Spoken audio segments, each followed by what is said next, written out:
오늘 저는 로마서 8장 18절에서 25절 말씀을 가지고 기다림과 소망이란 제목으로 함께 은혜 나누기를 원합니다. 여러분, 본문의 사도 바울은 나이가 32세 때 하나님의 종의 부르심을 받았습니다.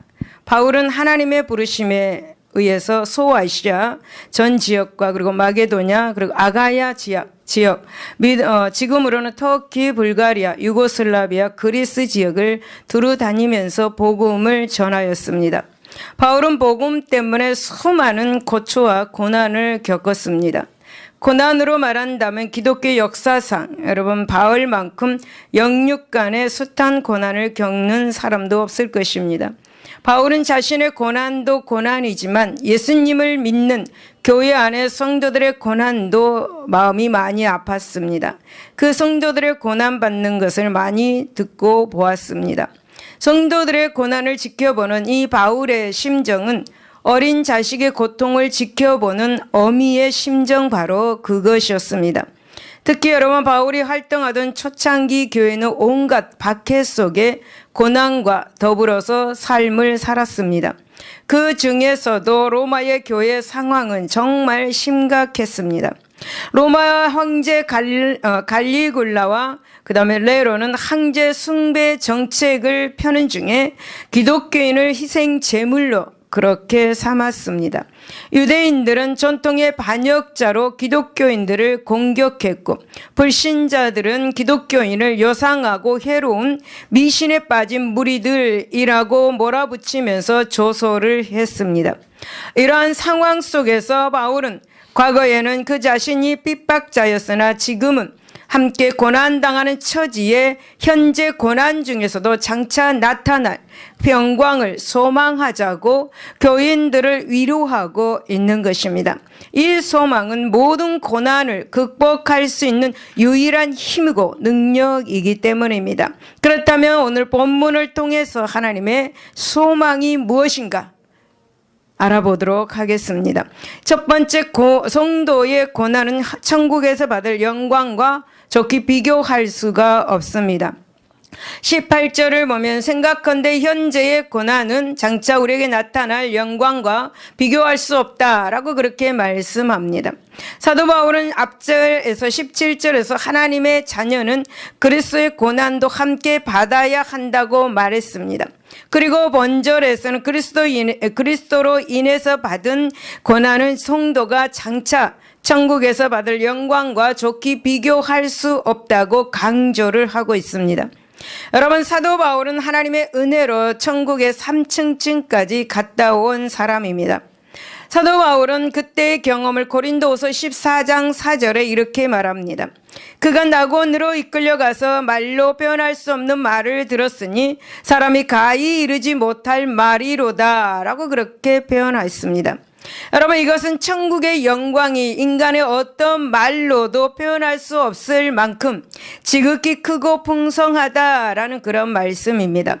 여러분, 사도 바울은 자기가 직접 눈으로 천국의 그 영광을 보고 왔기에 그는 성도들이 겪는 고난을 천국의 영광과 좋게 비교할 수 없다고 자신 있게 이렇게 말을 했던 것입니다. 여러분, 그렇다면 우리는 성도로서 세상에서 겪어야 할 고난이 무엇이겠습니까? 여러분, 우리는 예수님을 믿음으로 이웃에게 핍박당하는 고난을 겪습니다. 교회를 위해서 헌신하고 봉사하고 수고하는 희생하는 고난을 겪습니다. 또 사단의 시험과 싸우는 고난을 겪습니다. 그리고 육신의 정욕과 싸우는 그런 고난을 겪게 됩니다. 하나님으로부터 믿음의 훈련을 위해서 또한 우리에게 고난을 하나님께서 주실 때도 있습니다. 또 고난 중에는 견디기 고통스러운 그런 죽임을 당하는 그런 고난도 있습니다. 그렇다면 여러분, 성도가 예수로 인해서 천국에서 받을 영광은 도대체 어떤 것입니까? 여러분, 계시록 21장 3절에서 4절을 보면은 천국에서 받을 영광은 썩지 않고 병들지도 않고 신령한 몸을 받게 된다라고 그렇게 말씀합니다. 여러분, 이 몸은 바로 부활하신 예수님처럼 시공간이나 제약에 제약받지 않는 그런 몸입니다. 또한 여러분, 영원한 삶을 선물로 받게 되는 것이죠. 또 하늘나라 시민으로서 영광과 존귀를 누리고 면류관을 받고 영광스러운 삶으로 살아가게 될 것입니다. 그리고 여러분, 마태복음 19장 28절을 보면은 예수님과 함께 하늘의 기업을 받고 왕처럼 온 우주 만물을 다스리는 그런 권세를 누리게 될 것입니다. 예수 안에서 이 땅에서 수고하고 봉사하고 희생하는 것 위에 큰 위로와 칭찬을 받게 될 것입니다. 여러분 보십시오. 이 땅의 고난은 일시적인 것입니다. 그러나 여러분, 하늘에서 받을 영광은 영원한 것입니다. 그래서 바울은 그것을 좋게 비교할 수 없다라고 그렇게 말한 것입니다. 베드로전서 4장 13절에 보면은 너희가 그리스도의 고난에 참여하는 것으로 즐거워하라. 이는 그의 영광을 나타내실 때 너희로 즐거워하고 기뻐하게 하려 함이라 라고 그렇게 말씀합니다.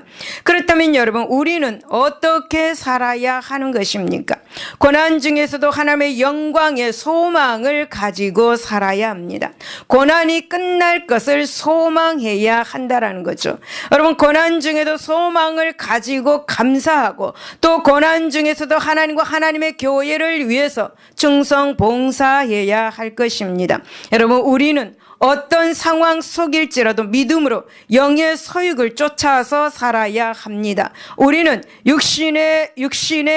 육신대로 살아서는 절대 안 될 것입니다. 그러므로 사랑하는 여러분, 우리가 하나님을 위해 흘리는 땀, 그리고 눈물, 그리고 피, 결국 우리가 받을 하늘의 그 영광을 더욱 풍성하게 만들어주는 좋은 요소인 것을 기억하시기를 바랍니다. 여러분, 하나님의 때를 소망하며 기다린다면 우리는 이 땅에서도 복을 받을 것입니다. 이 사실을 믿으시기를 바랍니다.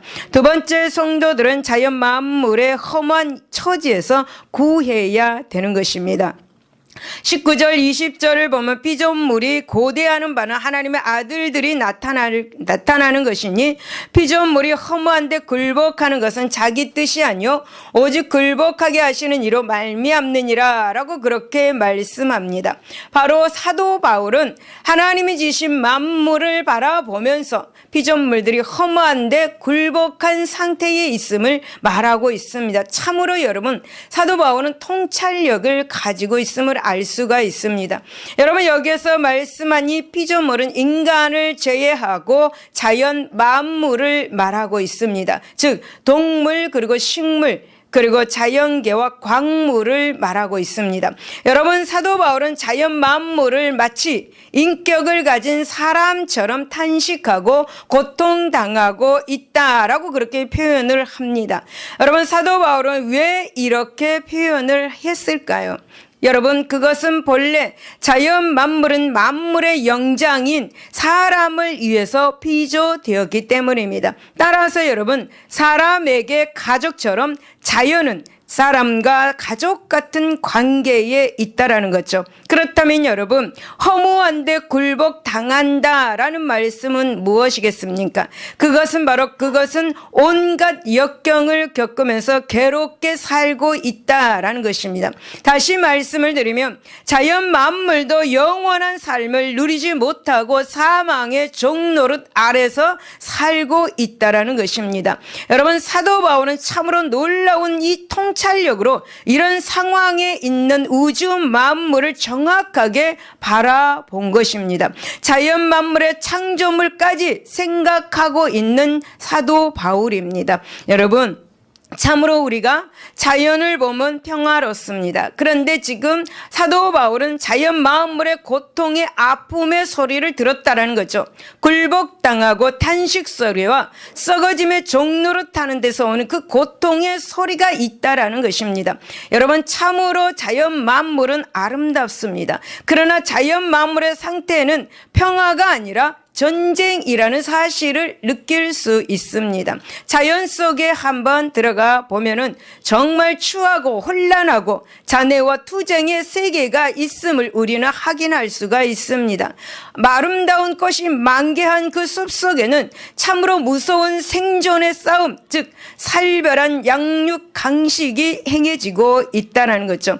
여러분, 피조물들은 모두 자기보다 약한 것을 학대하고 그리고 자기보다 강한 것으로부터 학대받은 비참한 상태에 있는 것입니다. 이런 일들이 땅과 물속과 공중에서 행해지고 있는 것입니다. 무자비하게 서로 죽이고 먹이는 생명을 끊어버리는 것이죠. 여러분, 사도 바울은 이런 모습을 보고 피조물들을 그 험한 처지에서 구해 주어야 한다라고 그렇게 말씀을 하고 있는 것입니다. 여러분, 사도 바울은 피조물들이 험한 삶을 살게 된 것은 오직 굴복하게 하시는 이로 말미암았다라고 그렇게 증언을 하고 있습니다. 여러분, 이것은 아담의 첫사람 아담과 하가 타락하여서 하나님께 벌을 받을 때 모든 자연 만물도 함께 저주를 받게 된 것입니다. 창세기 3장 17절을 보면 땅은 너로 인하여 저주를 받고 라고 하나님은 땅까지 저주를 하셨습니다. 여러분, 원래 하나님이 창조하신 이 피조 세계는 하나님이 보시기에 좋았더라라고 할 만큼 선하고 아름다웠습니다. 모든 피조물들이 조화롭고 아름답고 그리고 생명이 충만하고 평화로웠습니다. 그때는 피조물끼리 여러분 먹이 사슬이 되어 먹고 먹히는 양육 강식이 원리가 없었습니다. 어린아이가 독사의 굴에 손을 넣어도 해를 받지 않았습니다. 사자가 뿔을 뜯고 이리와 토끼와 같이 노는 그런 세상이었습니다. 모든 피조물에게 사랑, 자유, 생명이 충만했었습니다. 그래서 하나님께서는 회복될 새 세계를 이사야 선지자를 통해서 말씀하셨습니다. 이사야 11장 9절에 보면 내 거룩한 산 모든 곳에서 해됨도 없고 상함도 없을 것이니 이는 물이 바다를 덮은 같이 여호와를 아는 지식이 세상에 충만할 것입니다 라고 그렇게 말씀하신 것입니다. 그런데 여러분, 사도 바울은 이 피조물들이 하나님의 아들들이 나타나는 것을 고대한다라고 그렇게 말씀합니다. 19절에 여기에서 하나님의 아들들이 나타나는 것, 이것은 바로 장차 성도들이 새로운 신천신지에서 영화롭게 되었을 때에 피조물들도 썩어짐의 그 종노릇한 데서 해방되어서 하나님의 자녀들의 영광의 그 자유에 이르는 것을 가리키고 있는 것입니다. 그러므로 여러분, 바울의 말은 피조물들도 주님이 재림하시고 우리들을 완전히 구원하신 새롭게 하실 때를 기다리고 있다라고 그렇게 말씀을 하고 있는 것이죠. 그러나 여러분, 피조물들은 그때만을 기다리는 것이 아닙니다. 현재도 하나님의 자녀들이 많이 나타나기를 기다리고 있습니다. 여러분, 인류는 자연에게 어떻게 합니까? 여러분, 인류는 피조물들의 그 자원을 낭비하고 또 피조물 세계의 그 질서를 과학이라는 이름으로 깨뜨리고 개발이라는 이름으로 여러분 마구 파괴하고 있습니다. 여러분, 이사야 24장 5절 6절을 보면요, 땅이 또한 그 주민 아래서 더럽게 되었으니 이는 그들이 율법을 범하며 율례를 어기며 영원한 언약을 깨뜨렸음이라. 그러므로 저주가 땅을 삼켰다라고 그렇게 말씀합니다. 여러분, 세계의 자원을 전 세계의 나라에 골고루 배분한다면 모든 나라가 정말 풍요로운 삶을 살 수 있다고 합니다. 여러분, 우리나라의 음식의 쓰레기가 한 해에 수조억씩 그렇게 버려지고 있다고 합니다. 지금 여러분, 지구상에는 기아와 그리고 금지름으로 하루에도 몇십만 명씩 죽어가고 있다고 합니다. 여러분, 자연 만물도 소망을 가지고 있습니다. 예수님께서 속히 오셔서 자연을 새롭게 하는 그 소망을 가지고 있다고 바울은 말하고 있는 것입니다. 그러므로 여러분, 우리 성도들은 자연 환경을 보호하고 만물을 하나님께 여러분 영광 돌리는데 힘써야 될 줄로 믿습니다. 그것이 여러분 피조물들을 허무한 데서 구원해 주는 일인 것입니다. 하나님의 자녀들은 여러분 하나님이 지으신 피조물까지 사랑해야 될 줄로 믿습니다. 세 번째는 구원의 때를 사모하며 탄식하는 성도가 되어야 합니다. 21절을 보면 바라는 것은 피조물도 썩어짐의 종로로 타는 데서 해방되어 하나님의 자녀들의 영광의 자유에 이르는 것이라고 이렇게 말씀합니다. 여러분 피조물들도 우리 성도들이 장차 누릴 천국의 영광을 함께 누리는 것을 바라고 있다라고 그렇게 말씀하죠. 참으로 여러분 이해가 되십니까? 여러분 창세기 3장에 보면은 자연 만물은 첫사람 아담이 범죄에서 타락했을 때 아까도 말씀드렸듯이 하나님께 저주를 받았습니다. 왜 자연 만물은 함께 저주를 받았을까요? 여러분 그것은 바로 하나님께서 인간에게 자유 만물에 대한 통치권을 부여하셨기 때문입니다. 즉 인간의 범죄로 말미암아 아담에게 속한 땅과 자연계까지 함께 저주를 받은 것입니다. 여러분 땅은 하나님의 저주를 받고 난 후에 피조물들은 자신의 삶을 누리지 못하고 양육 강식의 원리에 지배되어 왔습니다. 또 사람들의 탐심 때문에 피조물들 중에 멸종되는 것들이 생기면서 자연계는 파괴되고 있습니다. 여러분 지금 대기권의 오존층이 파괴되는 것도 사실은 사람 때문입니다. 사람이 가는 곳마다 피조물들을 파괴하고 오염되어 가고 있습니다. 산, 강, 바다까지 쓰레기로 오염되어 죽어가고 있습니다. 여러분 미세먼지 어떻습니까? 미세먼지 마셔보니까 어떻습니까? 미세먼지가 강하게 마셨을 때에 정말 숨쉬기가 힘듭니다. 제가 한번 미세먼지를 강하게 마셨는데 막 뱃속까지 이상하더라고요. 폐도 막 이상하고 이렇게 지금 우리나라뿐만 아니라 전 세계가 오염되어 있습니다. 오염이 되면 사람은 오래 살지 못합니다. 여러분 제가 TV에서 이런 모습을 보았습니다. 거북이의 코에 빨대가 꽂혀 있습니다. 그래서 사람들이 그 빨대를 벤치로 뽑아내기 위해서 계속 이렇게 뽑아내려고 합니다. 그러니까 거북이의 코에서 피가 엄청나게 쏟아졌습니다. 거북이는 굉장히 고통스러워했습니다. 이렇게 사람들로 인해서 오염되어 고통을 당하고 있는 이 거북이를 보았습니다. 이 거북이뿐이겠습니까, 여러분? 여러분 대기권 밖에는요. 폐기된 인공위성 쓰레기가 가득 차 있다고 합니다. 우리는 볼 수가 없죠. 이렇게 여러분 피조물들은 지금 몸살을 앓고 있습니다. 여러분 수많은 종류의 바이러스 때문에 우리 인간들이 얼마나 많은 그런 병들로 죽어가고 있습니까? 여러분 피조물들은 우리에게 말을 하지 못하지만 어서 주님이여 오시옵소서, 주님이여 재림하셔서 이 피조물들 우리들을 새롭게 변화시켜 주기를 고대하고 있는 것입니다. 여러분 모든 피조물들이 새롭게 되어서 창조 당시의 자리를 찾는다면 그것이 바로 천국인 것입니다. 여러분 천국은 동식물끼리 서로 싸우지 않고 평안히 그렇게 공존하는 그런 세계입니다. 피조물들이 인간에게 해를 입지 않는 세계가 바로 천국인 것입니다. 사랑하는 여러분, 하나님은 예수님의 재림 후에 그를 믿는 우리만 구원하시는 것이 아니라 지금 허망하게 굴복당하고 있는 이 피조물들까지 새롭게 만드실 것입니다. 그런 천국이 우리들을 기다리고 있음을 믿으시고 어떤 고난 속에서도 하나님께 감사드리는 우리 모두가 되어야 될 줄로 믿습니다. 할렐루야. 여러분 사도 바울은 22절에서 피조물이 다 이제까지 함께 탄식하며 함께 고통을 겪고 있는 것을 우리가 안다라고 그렇게 말씀합니다.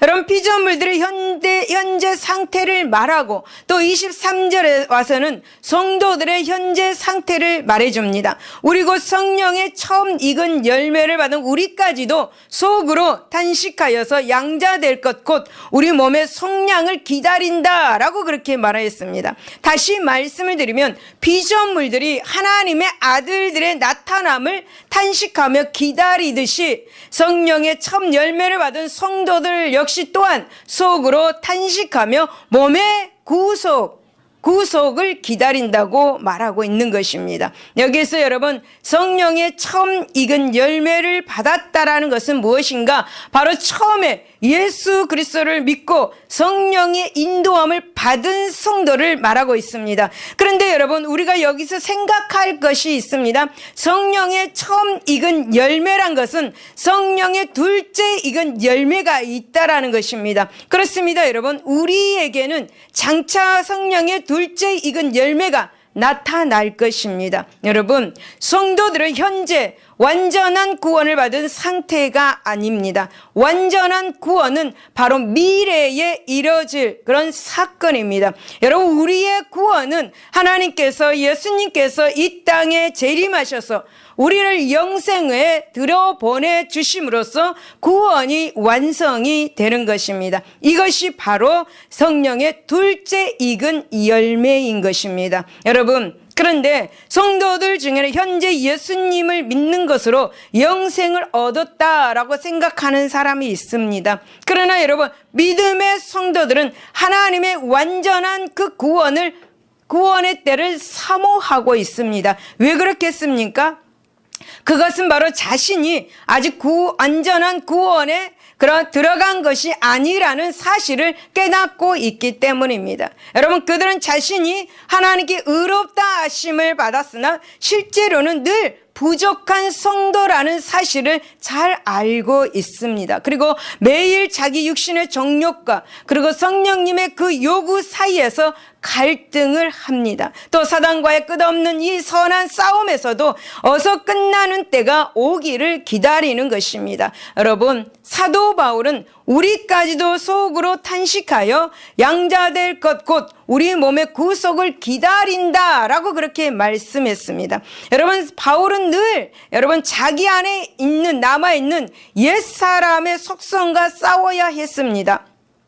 그래서 그는 제가 있는 때가 있기에 로마서 7장 24절에 이렇게 탄식했습니다. 오라, 나는 공고한 사람이로다. 이 사망의 몸에서 누가 나를 건져내랴 라고 그렇게 탄식을 하였습니다. 사랑하는 성도 여러분, 믿음의 성도들은 자신의 영적 상태를 관심을 가지고 있습니다. 그래서 여러분, 하나님의 뜻을 이루지 못하는 자신의 한계를 탄식하기도 합니다. 그리고 빨리 예수여 오시옵소서, 예수여 속히 오시옵소서라고 기도하기도 합니다. 여러분, 어떻습니까? 나는 지금 나의 부족한 영적 상태에 대해서 탄식하고 있습니까? 그래서 여러분, 하나님의 온전한 구원의 때를 간절하게 소망을 하고 있습니까? 사랑하는 여러분, 믿음의 성도들은 이렇게 완전한 자기의 몸을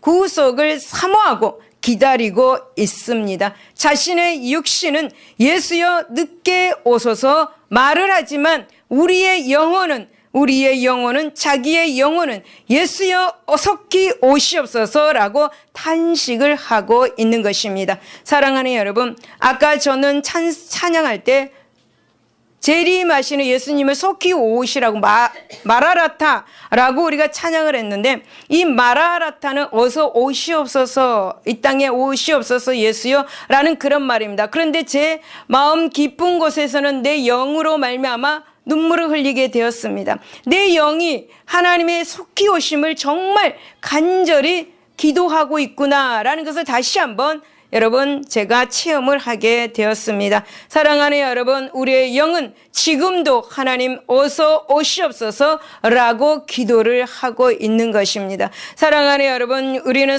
예수님은 성령 안에서 심령이 가난하고 의에 줄이고 목말라 하는, 항상 하나님을 향하여 갈급해하는 그런 성도를 진정한 믿음의 성도로 여기시는 것을 기억하시기를 바랍니다. 할렐루야. 네 번째, 소망에는 기다림이 있습니다. 24절을 보면 사도 바울은 우리가 소망으로 구원을 얻었음에 보이는 소망이 소망이 아니니 보는 것을 누가 바라리요 라고 그렇게 말씀합니다. 여러분, 소망이 무엇입니까? 여러분, 소망은 미래적인 것으로서 보이지 않는 것입니다. 여러분, 성도는 몸의 구속을 기다리는 소망을 가지고 있습니다. 그런데 이 소망은 믿음 없이는 결코 가질 수가 없는 것입니다. 따라서 여러분, 소망은 구원받은 일과 직접적인 관련이 있습니다. 성도에게 소망을 가지는 것의 원동력은 오직 하나님의 구원의 은혜에 대한 믿음뿐입니다. 그래서 사도 바울은 로마서 5장 3절에서 4절에 우리가 환난 중에도 즐거워하나니 이는 환난은 인내를, 인내는 연단을, 연단은 소망을 이루는 줄 알미로다 라고 그렇게 말씀한 것입니다. 여러분, 이 말씀이 무슨 말씀인가? 환난 중에 소망이 싹이 트고 그리고 인내 중에 소망이 이루어진다라는 것입니다. 그래서 여러분, 우리 성도는 고난 중에서도 구속의 그날을 간절히 사모해야 하는 것입니다. 사랑하는 여러분, 소망이 있습니까? 여러분, 소망은 구원을 얻는다는 것과 그리고 믿음으로 구원을 얻는다는 말을 동일한 그런 말인 것입니다. 여러분, 성도들은 예수 그리스도를 믿음으로 하나님께 의롭다 하심을 받고 성령과 말씀으로 거듭나서 새 생명 가운데서 살고 있습니다. 그러므로 예수님은 요한복음 5장 24절에 내 말을 듣고 또 나 보내신 이를 믿는 자는 영생을 얻었고 심판에 이르지 아니하나니 사망에서 생명으로 옮겨졌다라고 그렇게 말씀하신 것입니다. 사랑하는 여러분, 예수님을 믿고 거듭난 성도는 이미 구원에 보장받는 존재입니다. 그러나 아직 하나님의 완전한 구원에 이르지는 못했습니다. 그래서 여러분, 속으로 탄식하며 온전한 구원의 때를 여러분 기다리는 것입니다. 내 영혼이 그것을 기다리고 있는 것입니다. 이것이 여러분 우리 성도의 소망입니다. 사랑하는 여러분, 바울은 보이는 소망이 아니요 보는 것을 누가 바라리요 라고 그렇게 했습니다. 이게 무슨 말씀입니까? 여러분, 성도의 소망이 보이는 이 세상에 초점을 맞추지 않고 예수님을 통한 하나님의 구원 언약에 초점을 맞추고 있다라는 그런 뜻입니다. 그러므로 여러분, 이 소망은 믿음의 얼굴인 것을 기억하시기를 바랍니다. 믿음과 소망은 따로따로 떨어질 수가 없는 것입니다. 여러분, 소망을 가지고 사는 자가 믿음 있는 성도인 것입니다. 우리 성도는 이 소망으로 하나님께 헌신하고 또 이 소망으로 인하여서 의를 행하고 또 이 소망으로 인하여서 고난을 극복하는 것이고 이 소망으로 인하여서 우리가 기도하고 우리가 전도하는 것입니다. 하나님께 예배를 드리는 것입니다. 그렇습니다. 여러분, 사랑하는 성도 여러분, 하나님께 대한 우리 성도의 이 소망은 무조건 바라고 기다리는 소망이 아닙니다. 소망은 자신은 구원을 얻었고 하나님의 자녀가 되었고 또 장차 온전한 구원을 보장받는 자라는 그런 확신을 근거로 한 소망입니다. 여러분, 시편 146편 5절에 보면은 여호와 자기 하나님에게 자기의 소망을 두는 자는 복이 있다라고 말씀합니다. 또 스가랴서 9장 12절에 보면 갇혀 있으나 소망을 품은 자들아 너희는 요새로 돌아올지니라 내가 오늘도 이르노라 내가 내게 갑절이나 갚을 것이다 라고 그렇게 말씀합니다. 그러므로 여러분, 우리는 완전한 구원에 대한 이 소망을 삶의 궁극적인 가치로 삼고 살아야 될 줄로 믿습니다. 사랑하는 여러분, 그런데 우리 주변에는 이 땅에 보이는 것에 대한 소망에 더욱 집착하는 사람들이 많이 있습니다. 이들은 물질에 대한 소망, 부귀 공명에 대한 그런 소망, 땅의 영광과 그리고 권세에 대한 소망을 지니고 있습니다. 이런 사람들은 마치 얼굴 없는 유령 같은 믿음을 가진 사람들입니다. 하늘에 대한 소망이 없이 이 땅의 것에 집착하는 사람들이죠. 이런 사람들은 결국은 어떻게 되겠습니까? 하나님께 대한 믿음이 없다는 것으로 나타내는 것입니다. 그러므로 여러분, 성도들은 하늘 영광에 대한 소망을 가지고 살아야 합니다. 예수님은 이 소망을 지닌 이 성도만을 믿음의 얼굴을 지닌 참 성도로 인정하실 것입니다. 할렐루야. 여러분, 25절에서 만일 우리가 보지 못하는 것을 바라면 참음으로 기다릴지니라 라고 그렇게 말씀합니다. 여러분, 이 말씀은 성도가 보이지 않는 이 소망, 즉 천국에 대한 소망을 가지고 산다면 인내로 기다려라 라고 그렇게 말씀을 하는 것입니다. 여러분, 초대교회 때 로마 제국은 성도들을 향한 박해는 정말 대단했습니다. 예수님의 그 재림이 지연되자 수많은 사람들이 하나님을 믿는 믿음을 버렸습니다. 이들은 여러분, 예수님의 재림의 때가 곧 올 줄을 알았습니다. 그런데 몇십 년이 지나고 몇백 년이 가도 예수님이 재림하지 않습니다. 그러자 사람들은 인내하지 못하고 로마 제국의 핍박에 굴복하여서 그 하나님을 믿는 믿음을 포기하였습니다. 여러분, 우리 인생은 기다림의 연속입니다. 기다리지 않고 되는 일이 없습니다. 음식을 시켜도 여러분 기다려야 하죠. 아이가 성인이 되기 위해서도 기다려야 하고, 학업을 하는데도 우리가 기다려야 하고, 또 학업을 하고 마치고 군대를 가도 여러분 제대할 때를 부모님들은 기다려야 합니다. 또 회사에 취직을 하고 시험을 봤어도 합격 통지서를 우리는 기다려야 하죠. 특히 여러분, 결혼한 부부가 아기를 얻기 위해서도 기다려야 합니다. 잘 살기 위해서도 우리는 기다려야 합니다. 사랑과의 그 관계에서도 기다려야 합니다. 여러분, 기다림은 인생살이의 필수 조건인 것입니다. 마찬가지 성도의 신앙에도 마찬가지 기다림의 연속입니다. 여러분, 하나님께 기도한 문제도 기다려야 우리가 응답을 받을 수 있습니다. 예수 그리스도를 닮는 일도 믿는 즉시 이루어지는 것이 아니라 기다려야 하는 것입니다. 여러분, 우리는 예수 그리스도의 재림도 기다리는 자에게 성취되는 것을 여러분 믿으시기를 바랍니다. 여러분, 누가복음 21장 19절에 보면 너희의 인내로 너희 영혼을 얻으리라 라고 말씀합니다. 히브리서 10장 36절에도 너희에게 인내가 필요함은 너희가 하나님의 뜻을 행한 후에 약속하신 것을 받기 위함이다 라고 그렇게 말씀합니다. 사랑하는 여러분, 기다림은 믿음을 유지시켜주는 신앙의 기초석인 것입니다. 이 기다림이 무너지면 모든 신앙은 무너지는 것입니다. 여러분, 현재의 고난에서 장래의 영광을 소망하며 오직 참음으로 기다려야 될 줄로 믿습니다. 사랑하는 여러분,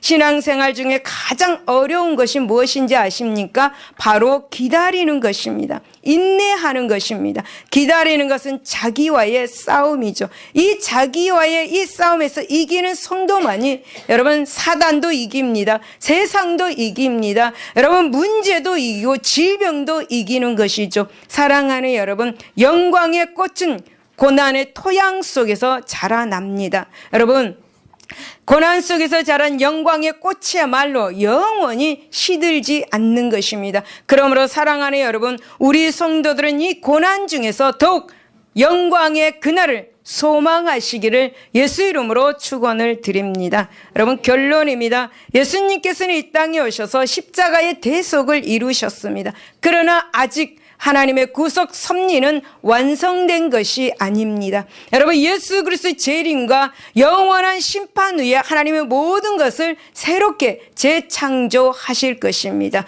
모든 피조물들이 어서 그때가 오기를 기다리며 탄식하고 있습니다. 구원의 언약을 받은 우리들 역시 자신의 한계를 탄식하며 완전한 구원의 날을 소망하고 바라고 있습니다. 이렇듯이 주님의 재림은 모든 우주 만물과 성도들이 고대하는 삶의 희망인 것을 기억하시기를 바랍니다.